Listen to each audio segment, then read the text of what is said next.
Bonjour à tous. Eh bien, nous allons prendre un instant ce matin pour lire et méditer tous ensemble un passage du livre du ciel de Luisa Picaretta. Au nom du Père qui m'a créé, du Fils qui m'a sauvé et du Saint-Esprit qui me sanctifie. Amen. Jésus, je me plonge en toi dans ta divine volonté, je m'immerge en toi, je me consume en toi, je m'identifie à toi, je m'unis complètement à tout ce que tu es et je me gorge, je me remplis de ta présence, de ta lumière, de ton Esprit Saint et je te supplie Jésus, de venir vider de mon cœur tout ce qui ne provient pas de toi, toutes ces mauvaises choses qui proviennent de ma volonté propre, retire tout Jésus et vraiment crée cet espace nécessaire pour que tu puisses t'établir dans mon âme. Viens avec le Père, avec le Saint-Esprit, et viens tout faire à partir de mon humanité que je t'offre, Seigneur, ce matin. Reçois cette offrande, engage de mon amour. Et reçois tout ce que je suis au nom de tous les hommes passés, présents et futurs. Sans toi aimé, vraiment trouve du réconfort et de l'amour dans mon cœur. Je voudrais tellement une source de réjouissance pour toi Jésus, vraiment une source de joie pour toi et je voudrais que toute ma vie puisse te glorifier. Alors Seigneur, enseigne-moi que chaque jour ces petits passages que nous lisons puissent vraiment nous transformer. Nous savons que ces livres du ciel sont une partie de toi-même, que tu as béni chacun des mots et que tu veux Jésus que ces passages, que ces enseignements nous transforment en profondeur. Alors nous sommes là. Et Seigneur, donne-nous la grâce que ces passages puissent vraiment opérer cette purification que tu veux tant, puisse nous rapprocher de toi, puisse nous donner cette soif toujours plus grande de ne vivre que pour toi Jésus et nous donner l'envie profonde de vivre vraiment dans ta divine volonté. Donne-nous justement cette grâce de la vie dans ta divine volonté et que nos volontés restent toujours unies, que nous ne nous perdions pas dans les choses du monde, mais que tu sois notre centre, notre tout, notre bien Jésus. Viens maintenant et viens méditer ce passage à travers ma bouche et envoie-moi ton Esprit Saint. Alors le passage que nous allons méditer est celui du 25 mai 1916. Alors Jésus vient trouver Louisa et lui dit « Ma fille, mon amour pour les créatures est si grand que quand une âme décide de se donner à moi, » Vous voyez, en fait, Jésus souffre tellement quand des âmes ne l'aiment pas, lui tournent le dos. Il souffre toutes nos froideurs, nos indifférences, nos manques d'amour et ça le fait vraiment souffrir atrocement, ça lui déchire le cœur, ça le brûle intérieurement. Alors quand il trouve une âme qui l'aime et qui s'ouvre à lui, qui décide de se donner à lui, Jésus continue, quand je trouve cette âme, je l'inonde de grâce, je la berce, je la caresse, je lui donne des grâces sensibles, de la ferveur, des inspirations, je la serre sur mon cœur. Donc il suffit d'ouvrir un tout petit peu notre cœur et Jésus est fou de joie et il déverse des grâces mais sensibles. Donc nous allons sentir une transformation dans nos vies, nous allons sentir une envie de prier, de nous rapprocher encore plus de Jésus. En se voyant ainsi inondé de grâce, donc il ne parle pas d'une grâce, mais vraiment de torrent de bénédiction, d'amour, de puissance, de sagesse et de grâce, l'âme qui sent toutes ces merveilles se passer dans son cœur, elle commence à aimer Jésus encore plus. Chaque jour, son amour grandit. Elle amorce dans son cœur un début de pratique et de pieuse et de prière.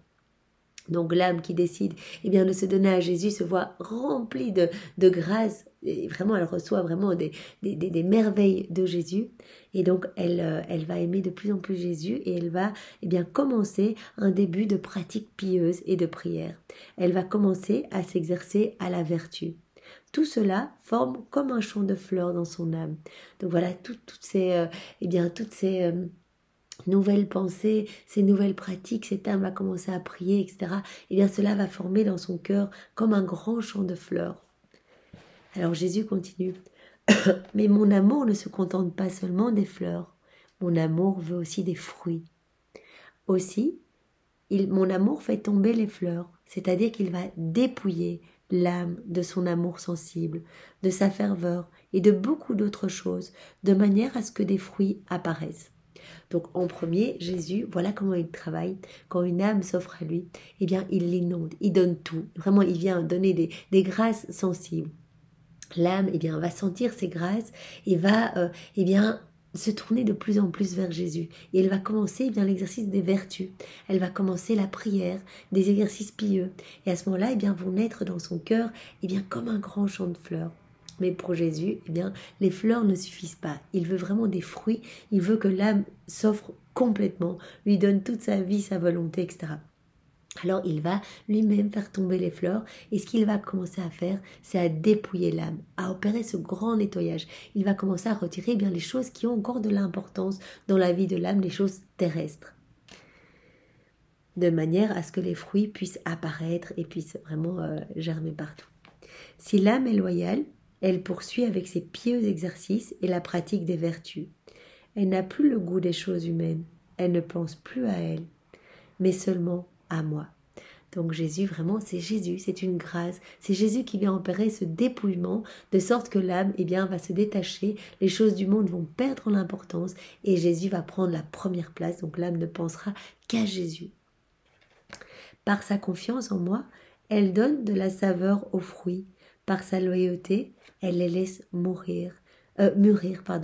Et par son courage, sa tolérance et sa tranquillité, ils mûrissent et deviennent des fruits de qualité.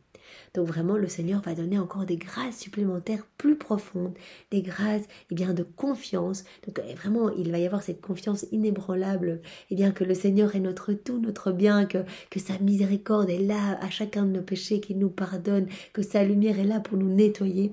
Donc vraiment, l'âme va recevoir ces grâces de la confiance. Et par sa confiance, eh bien, elle va donner de la saveur à ses fruits. Et puis, le Seigneur va donner aussi les grâces de loyauté, aussi de la loyauté. Et par sa loyauté, eh bien, l'âme va laisser mûrir les fruits. Et puis, le Seigneur va donner aussi la grâce du courage, de la persévérance, de la tolérance, de la tranquillité, de la paix, de l'amour. Et vraiment, toutes ces grâces, en fait, vont laisser mûrir le fruit. Et ça va devenir vraiment des fruits de belle qualité pour offrir au Seigneur. Et moi, le fermier céleste, je cueille ces fruits et j'en fais ma nourriture. Comme nous l'avions vu eh bien, dans un autre passage que nous avions médité ensemble, eh bien, le Seigneur se nourrit de tout ce qui est divin, de tous les actes faits en union avec lui dans sa divine volonté. Par exemple, voilà, je mange dans ta divine volonté, Seigneur. Eh bien, c'est Jésus qui vient faire l'acte en nous. Vraiment, il opère la grande purification de notre âme pour pouvoir s'établir et faire l'acte en nous, ce grand dépouillement. Et cet acte fait dans la divine volonté va être comme une nourriture pour Jésus. Donc il va vraiment se régaler de tous ces actes eh bien, qu'on va lui offrir en union parfaite avec lui. Et donc vraiment cela va lui permettre eh bien, de recevoir quelque chose qui va l'apaiser, une nourriture apaisante au milieu de toutes les insultes et des iniquités des hommes. Moi, le céleste fermier, je cueille ses fruits, j'en fais ma nourriture. Ensuite, une autre étape, j'ouvre un autre champ, plus fleuri et plus beau encore, dans lequel des fruits héroïques pousseront, lesquels feront sortir de mon cœur encore plus de grâces, des grâces inouïes. Donc vous voyez, le Seigneur travaille par étapes. Il ne va pas directement eh bien, nous demander le dépouillement total. Il va d'abord nous amener à la prière, eh bien, à plus d'amour pour lui, à la pratique des vertus. Vraiment, c'est exactement comme ça qu'il a formé Louisa vraiment à la divine volonté. Il a commencé d'abord eh bien, les 10 premiers volumes à lui enseigner les vertus, à la dépouiller des choses du monde. Et vraiment, c'est comme ça que le Seigneur eh bien, travaille nos âmes. D'abord, il pratique eh bien, toutes ces vertus. Il va vraiment les faire naître dans nos cœurs, les pratiques pieuses, religieuses, les prières, etc. Et puis, le grand dépouillement, il vient nous dépouiller complètement. Et puis après, eh bien, des actes beaucoup plus héroïques qui tire de son cœur des grâces inouïes. Cependant, si l'âme eh bien, quitte ma volonté, si l'âme ne veut plus de moi, si l'âme me tourne le dos, si l'âme devient déloyale, si elle devient méfiante, agitée, si elle redevient mondaine, elle se replonge dans les choses du monde, eh bien, ses fruits seront insipides, amers, couverts de boue, et seront de nature à m'ennuyer et à m'amener à me retirer. Bien sûr, lorsque nous nous retrouvons à nouveau dans notre volonté propre, dans les choses purement humaines, eh bien, le Seigneur n'a ne trouve plus sa place, en tout cas une place confortable pour vivre dans notre âme. Il a besoin vraiment d'occuper toute la place. Il a besoin que notre âme soit lumineuse uniquement de sa présence. Vous voyez, c'est pour cela qu'il enlève les choses du monde de notre cœur, qu'il enlève nos vices, nos mauvaises passions, nos désirs déréglés, nos mauvaises pensées. Il fait ce grand nettoyage parce qu'il a horreur des choses du monde, il a horreur des péchés. C'est pour ça que si on lui demande de manière constante, et c'est pour ça que la constance est tellement importante, eh bien vraiment Seigneur, tous les jours, je te donne ma vie, je te donne ma volonté, opère ce que tu veux dans mon cœur, vraiment fais ce que tu veux, viens agir dans toute mon humanité, je te donne tout, tout est pour toi. Cette constance va permettre à Jésus, eh bien, de franchir les étapes et de nous donner de plus en plus, vraiment de purifier de plus en plus notre âme.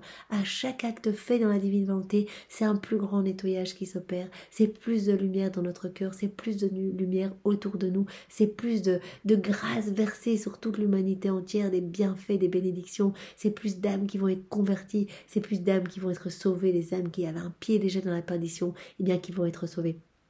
Donc vraiment, le Seigneur nous appelle à la constance, à la confiance, à la loyauté, pour que nos fruits eh bien, soient beaux pour lui, pour sa gloire, pour vraiment glorifier son Père, le glorifier lui, glorifier le Saint-Esprit, et vraiment être tout offert. En fait, il nous veut tout offert. Il ne veut pas que nous partagions eh bien, notre amour entre les choses du monde, et voilà, quand il nous reste un petit peu de temps, eh bien, on va à la messe ou on fait une petite prière.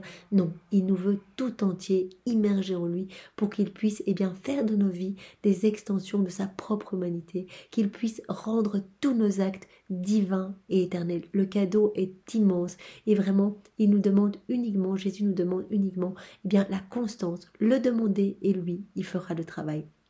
Rester unis à lui pour ne pas eh bien, nous laisser envahir par les forces du mal. Lorsque nous sommes unis à Jésus, les démons ne peuvent pas nous attaquer. Ils ne peuvent pas avoir accès à nos pensées, ne peuvent pas nous faire douter, etc.